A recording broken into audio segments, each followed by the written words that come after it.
તો વડોદરાના અકોટામાં ગત 26 જાન્યુઆરીની મોડી રાત્રે પૂર્વ ભારતીય ક્રિકેટર જેકોબ જોસેફ માર્ટિને દારૂના નશામાં લક્ઝરી કાર બેફામ ચલાવીને અકસ્માત સર્જ્યો।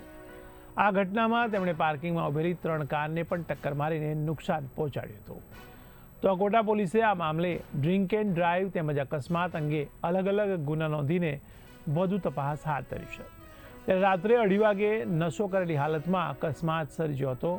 તો ક્રિકેટર જેકોબ માર્ટિન પોતાની કારમાં અકોટા વિસ્તારમાંથી મોડી રાત્રે 2:30 વાગે પુનિતનગર સોસાયટી પાસેથી પોતાના ઘર તરફ જઈ રહ્યા હતા।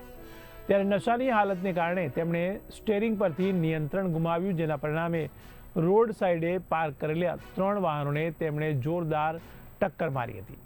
ત્યારે ઘટનાની જાણ થતાં જ અકોટા પોલીસની ટીમ પણ તાત્કાલિક ઘટના સ્થળે પહોંચી હતી અને પ્રાથમિક તપાસ દરમિયાન આ જેકોબ માર્ટિન દારૂ પીધેલી હાલતમાં હોવાનું સ્પષ્ટ થયું હતું। તેઓ લથડિયા ખાઈ રહ્યા હતા અને તેમની આંખો પણ લાલચોળ જોવા મળી હતી। જોકે પોલીસે તેમની વિરુદ્ધ ગુનો નોંધ્યો છે અને આ ઉપરાંત પોલીસે 20 લાખની કિંમતની MG હેક્ટર કારને કબજે કરી લીધી છે અને વધુ તપાસ ચાલુ રાખી છે। જેકોબ માર્ટિન અગાઉ પણ અનેક વિવાદોમાં ફસાઈ ચૂક્યા છે।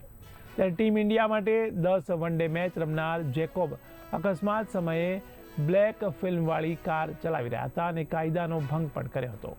ત્યારે ભૂતકાળમાં તે દારૂની મહેફિલમાં પણ ઝડપાયા તેમજ તેમની સામે કબૂતરબાજીનો ગુનો પણ નોંધાયો છે। ત્યારે તાજેતરમાં જ બરોડા ક્રિકેટ એસોસિએશનની ચૂંટણી મુદ્દે યોજાયેલી પ્રેસ કોન્ફરન્સમાં પણ તે બંને ગ્રુપના સમર્થન માટે હાજર રહ્યા હતા।